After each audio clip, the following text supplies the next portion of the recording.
everyone. In the process of learning a subject, the most important and first step is to read the lesson, isn't it? In school, teacher makes us to read the lesson once before explaining. But at home, for the students who find it difficult to read the lesson and for the differently abled, we are introducing audio textbooks. These will help you to listen and read the lesson while going through the text. Our state government has provided us with PDF of the textbooks. So let us start reading the lessons. Under extensive reading in the fifth unit, we have the lesson Sindbad the Sailor. Let's start reading the lesson. I bought a substantial stock of goods to trade and sailed on a ship with a number of my merchant friends. We placed ourselves in the care of Allah and set off. Soon we reached an island. We decided to go ashore. My friends went to gather fruits and flowers, but I took my food packet to a place in the shade. I had a good meal and lay down to sleep under the trees. I don't know how long I slept, but when I awoke and looked out to sea, the ship had gone. I was all alone.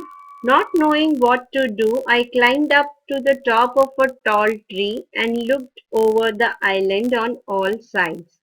In the distance, I could see something white and decided to find out what it was. Soon I came to what seemed like a huge white ball. When I touched it, it felt very smooth. It was so high that I could not see the top of it, and it was more than 50 paces round. There was no door on any side, and it was too smooth to climb. Suddenly the sky above me became dark as if a huge cloud was covering it.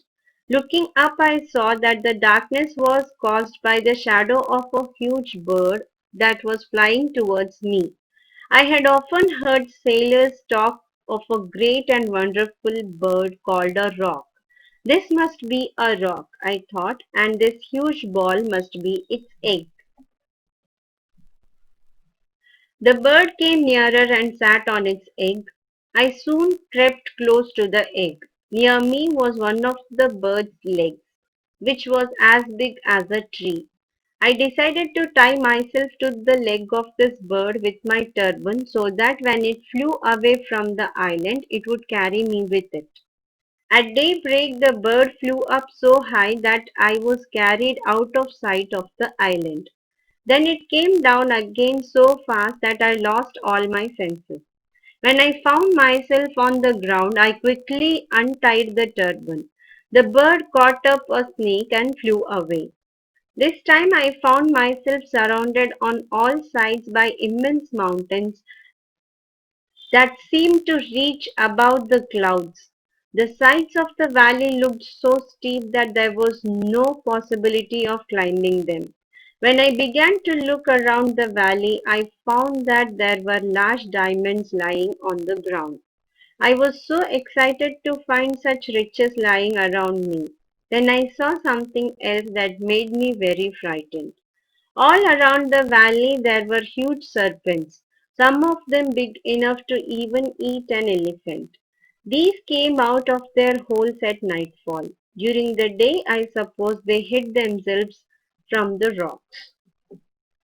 I found a small cave where I decided to spend the night. At the entrance, I put a large stone to protect myself from the serpents.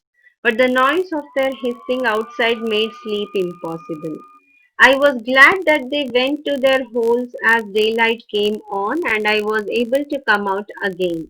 But I was still frightened. In fact, I found myself walking upon diamonds without a thought of their value.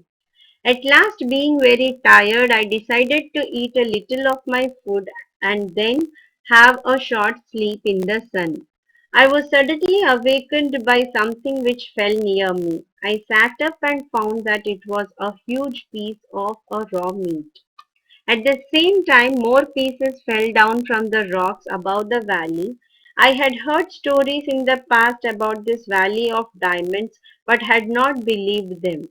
Now I saw with my own eyes what the local merchants did to obtain the jewels.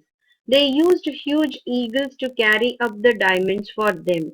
When the eagles have young ones in their nests among the rocks, they fly down into the valley to get food for them. So the merchants would throw down large pieces of raw meat. The diamonds stick to the meat and in this way get carried to the eagle's nest. Each merchant has his own nest and considers its jewels his. The idea came to me that I too could use these eagles. I myself could be lifted up from the deep valley and thus escape from it. The eagles were so big and strong that my weight would seem little. First, I collected a number of large diamonds. These I put in my wallet and tied the wallet to my waist. Next, I tied one of the large pieces of meat to the middle of my back with my turban. I then lay down with my face to the ground and waited there. There was the sound of huge wings around me. Then I felt myself lifted up and carried to the top of the rocky walls of the valley.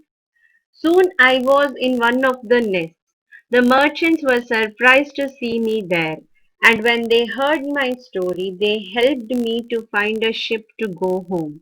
When I got back to Baghdad, I was a very wealthy man. I gave large amounts of money to the poor and lived peacefully in my own home. Don't forget to like, share, and subscribe. Thank you.